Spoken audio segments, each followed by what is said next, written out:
삶이 무너질 때 반드시 붙들어야 할 7가지 성경 말씀. 당신의 인생을 다시 세우는 하나님의 약속. 삶을 살다 보면 누구나 한 번쯤은 모든 것이 무너져 내리는 순간을 맞이합니다. 사랑하는 사람의 이별, 꿈의 좌절, 설명할 수 없는 병, 그리고 나조차 이해할 수 없는 깊은 외로움. 그럴 때 우리 마음속에는 이런 속삭임이 들려옵니다. 하나님, 정말 제 곁에 계신가요? 저를 잊으신 건 아닌가요? 오늘은 그 질문에 대한 하나님의 7가지 확실한 대답을 전하고자 합니다. 이 말씀은 단순한 글자가 아니라 당신을 붙잡아 일으키는 하나님의 손길이 될 것입니다. 이 7가지 말씀을 마음에 새기면 아무리 어두운 밤을 지나도 우리는 다시 걸을 수 있습니다. 1. 두려움 속에서 붙드는 말씀. 이사야 41장 10절. 두려워하지 말라, 내가 너와 함께함이니라.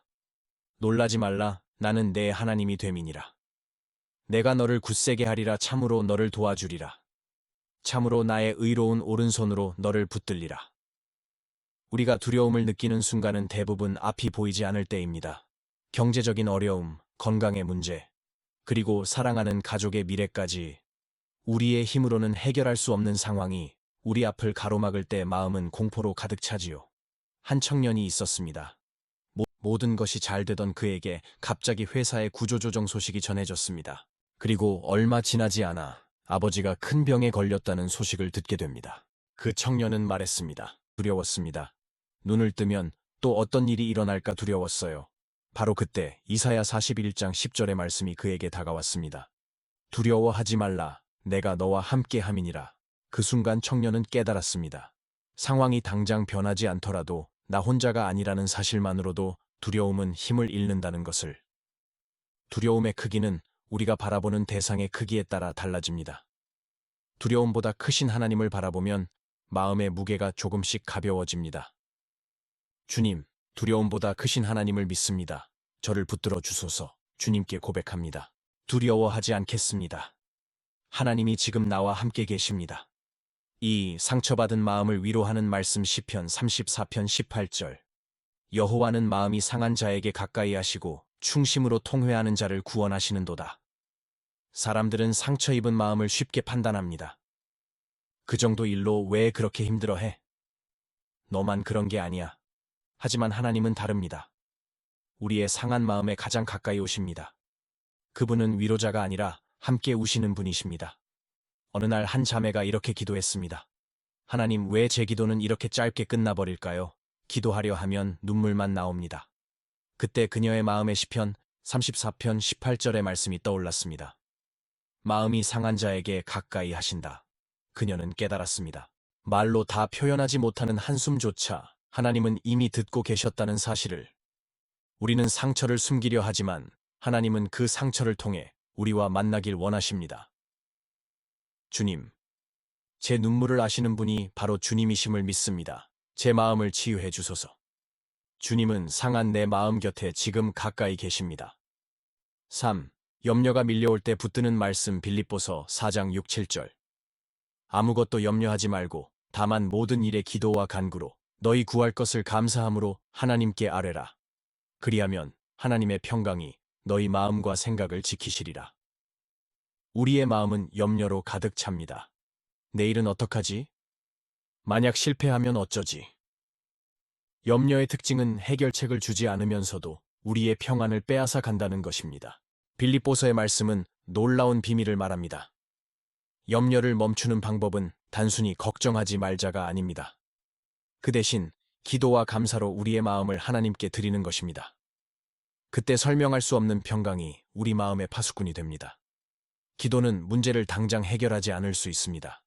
하지만 우리의 마음을 지키시는 하나님의 평강은 문제를 바라보는 우리의 시선을 변화시킵니다. 주님, 오늘도 제 염려를 맡깁니다. 평강으로 제 마음을 지켜주소서. 주님께 고백합니다. 염려 대신 기도하고 감사함으로 하나님께 아뢰겠습니다. 4. 사랑을 확신하게 하는 말씀. 로마서 8장 38, 39절. 어떠한 피조물이라도 우리를 우리 주 그리스도 예수 안에 있는 하나님의 사랑에서 끊을 수 없으리라. 때로 우리는 이렇게 생각합니다. 내가 이렇게 부족하고 실패했으니 하나님도 나를 포기하지 않으셨을까? 하지만 하나님의 사랑은 인간의 조건에 따라 달라지지 않습니다. 우리가 흔들려도 그분의 사랑은 변하지 않습니다. 어느 날 한 아이가 아버지에게 물었습니다. 아빠, 내가 잘못하면 아빠는 나를 사랑하지 않나요? 아버지는 아이를 꼭 안으며 말했습니다. 아무리 네가 실수해도 아빠의 사랑은 절대 변하지 않아. 바로 그것이 하나님 아버지의 마음입니다. 우리가 하나님을 붙드는 것 같지만 사실은 하나님이 우리를 먼저 붙드셨습니다. 주님께 고백합니다. 어떤 것도 나를 하나님의 사랑에서 끊지 못합니다. 5. 미래가 두려울 때 붙드는 말씀. 예레미야 29장 11절. 너희를 향한 나의 생각은 평안이요 재앙이 아니니라. 너희에게 미래와 희망을 주는 것이니라. 우리는 종종 눈앞의 상황만 보고 끝났다고 말합니다. 하지만 하나님은 우리의 인생을 더 큰 이야기로 보고 계십니다. 유다 백성이 포로로 끌려갔을 때 그들은 자신들의 역사가 끝났다고 생각했습니다. 그러나 하나님은 그 상황 속에서도 미래와 희망의 계획을 말씀하셨습니다. 우리가 보는 것은 한 장의 페이지일 뿐입니다. 하지만 하나님은 인생 전체의 책을 보고 계십니다. 주님께 고백합니다. 주님의 계획은 오늘도 나에게 미래와 희망을 줍니다. 6. 지쳐 쓰러질 때 붙드는 말씀. 이사야 40장 31절. 오직 여호와를 앙망하는 자는 새 힘을 얻으리니. 사람들은 종종 휴식만이 회복이라고 생각합니다. 하지만 진짜 회복은 하나님을 바라보면서 옵니다. 하나님을 기다릴 때 독수리가 날개를 펴듯 새로운 힘이 우리에게 주어집니다. 하나님을 바라보는 순간 우리는 내 힘이 아닌 하나님의 힘으로 다시 일어섭니다. 주님께 고백합니다. 주님을 바라보며 오늘 새 힘을 받습니다. 7. 혼자가 아님을 기억하게 하는 말씀. 마태복음 28장 20절. 내가 세상 끝날까지 너희와 항상 함께 있으리라. 우리는 종종 홀로 싸우고 있다고 느낍니다. 하지만 주님은 이렇게 말씀하십니다. 나는 너를 결코 혼자 두지 않는다.